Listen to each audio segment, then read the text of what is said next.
galka la xiriiraha maamuuska iyo ammaanka madaxweynihii hore ee Somaliland iyo rasaasta maanta ka dhacday madaarka ayaa noqotay dhacdada ugu hadalhaynta badan. Xisbiyada mucaaridka ah iyo siyaasiyiin madax bannaan ayaa arrintan cambaariyay.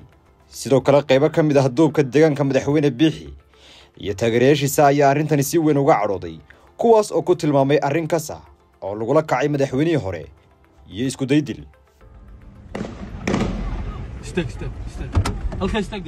Is-hortaagga lagu sameeyay ilaalada gaarka ah ee madaxweynihii hore, rasaasta ka dhacday gudaha madaarka, lugta Biixi uu qaaday, cadhada ka dhalatay, warka ay soo saareen booliisku waxa uu sharcigu siinayo cidda leh mas'uuliyadda waxa dhacay. Aamusnaanta xukuumadda iyo arrinta sanadkii ugu dambeysay hadalkeedu taagan yahay ee la xidhiidha ammaanka madaxweynihii hore ee Somaliland ayaynu eegaynaa daqiiqadaha soo socda. aynu ku bilownay ismaandhaaf dhex maray ciidanka booliiska ee madaarka iyo ilaalada gaarka ah ee madaxweynihii hore ayaa sababay in ciidanku ay rasaas furaan, taasi oo ka dhacday gudaha garoonka. Muuqaalo la soo duubay ayaa muujinaya askar booliis ah oo rasaas ridaysa, halka gaadiidka ilaalada madaxweynuhu ay taagan yihiin afaafka hore ee garoonka. Waxaana muuqata inuu jiro isku dhac ku saabsan gelitaanka gudaha madaarka iyo jidka uu madaxweynuhu marayo. Dhacdadu waxay bilaabatay kadib markii madaxweyne Biixi uu tegay madaarka si uu ugu safro dalka Imaaraadka Carabta oo uu saaka u baxay. waxaa la arkayay ciidan dharcad ah oo la socda madaxweynihii hore iyo askar booliis ah oo uu ku jiro sarkaalka mas'uulka ka ah amniga garoonka oo dagaal gacanka hadal ah iyo isriixriix u dhex marayo. murankaas oo ugu dambeyn sababay inay rasaasi dhacdo.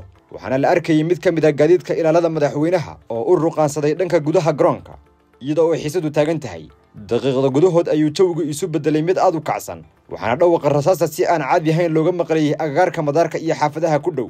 dhanka dawladda, afhayeen goordhaweyd u hadlay booliiska ayaa sheegay in dhacdadu ay ku dhacday kadib markii ay madaarka yimaadeen madaxweyne Biixi iyo dad shacab ah oo la socda, kuwaas oo isku dayay inay xoog ku galaan gudaha madaarka, taasina ay keentay in ciidanka booliisku ay rasaas ridaan.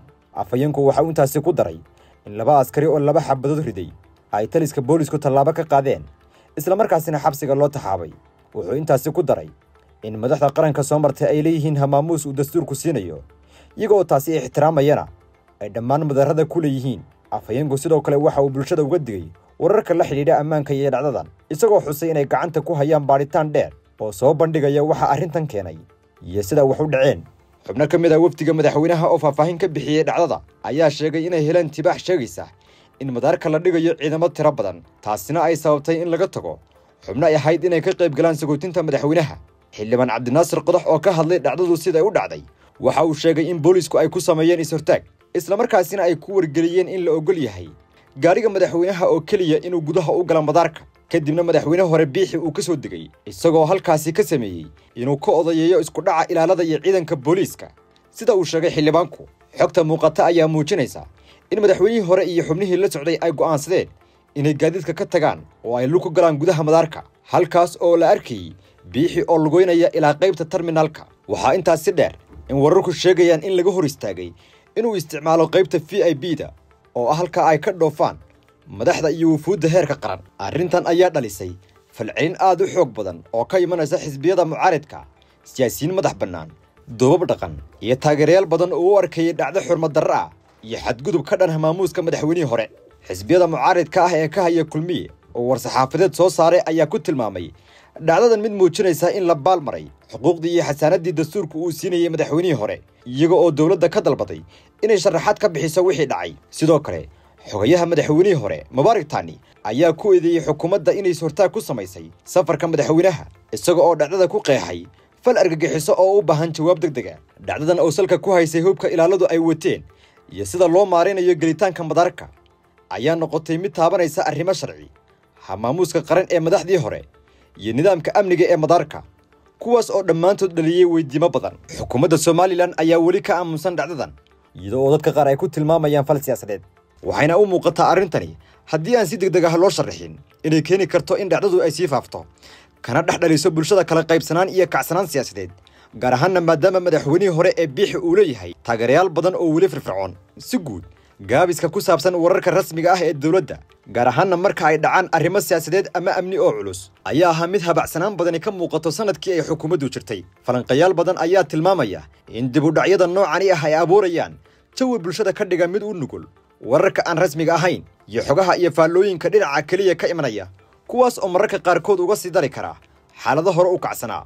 dhacdada maanta waxaa jira dhacdooyin hore oo lagu lamaanaynayo sanad gudihii waa markii labaad ee uu ka baxay dalka madaxweynihii hore ee Somaliland. safarkaasi waxaa biixi lagu dhaliilay in ay la socdeen ciidamo tiro badan oo u badnaa ilaalada madaxtooyada kuwaas oo gudaha u galay garoonka iyo qaybaha loogu talagalay hamaamuuska gaarka ah ee loo yaqaan VIP-da. inkasta oo dhacdadaasi hore aanay wax shaqaq ah ka dhicin sida maanta, haddana waxaa loo arkayay in madaarka gudihiisa ay galeen ciidan ka badan intii laga filayay inay sugaan ammaanka madaxweyne hore.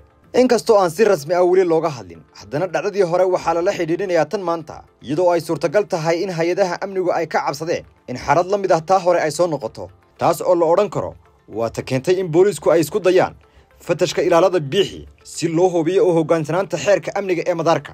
hase yeeshee falanqeeyaal iyo khubro amni oo ay la xidhiidhay miisaan ayaa tilmaamaya in arrintaasi aysan noqon karin qiil ama marmarsiyo sharci oo ku filan dhacdada ka dhacday maanta gudaha garoonka, gaar ahaanna iyadoo uu goobta uu joogay madaxweynihii hore isla markaasina ay rasaasi ka dhacday goob ay ku sugan yihiin mas'uuliyiin, dad shicib ah iyo ciidan fara badan. arrinta la xidhiidha habka maamulka ammaanka madaxweynihii hore oo talada dalka ka sii maqan hal sano ayaa ahayd mid dood hore ka taagneyd, gaar ahaanna marka uu safar u baxayo ama uu goobo kale ka soo muuqanayo. dhaliilahaasi waxay inta badan diiradda saarayaan su'aalo ku saabsan baahida ciidankaasi iyo sida loogu dabaqi karo xeerka amniga iyo hamaamuuska qaranka ee madaxdu ay leedahay. dhanka kale, taageerayaasha madaxweynihii hore iyo qaar ka mid ah falanqeeyaasha amniga ayaa difaacay tallaabooyinkaas, iyaga oo ku tilmaamay hab saxa oo muhiim u ah ilaalinta ammaanka madaxweynihii hore, maadaama uu weli leeyahay xurmo iyo xasaanad uu dastuurku siiyey madaxda talada soo martay, isla markaasina uu u baahan yahay ilaalin ammaan oo dheeraad ah oo ka duwanta muwaadiniinta caadiga ah. doodahaasi hore ayaa maanta mar kale soo cusboonaaday, maadaama dhacdadii maanta ka dhacday madaarka ay weydiimo cusub ka tegayaan, waxaana ka mid ah sida saxda ah ee loo maamulayo amniga madaxda qaranka soo martay iyo haddii ay jirto baahi sharci oo loo qabo si loo mideeyo habraacyada ilaalada si meesha looga saaro isfahan la'aan iyo isku dhacamni.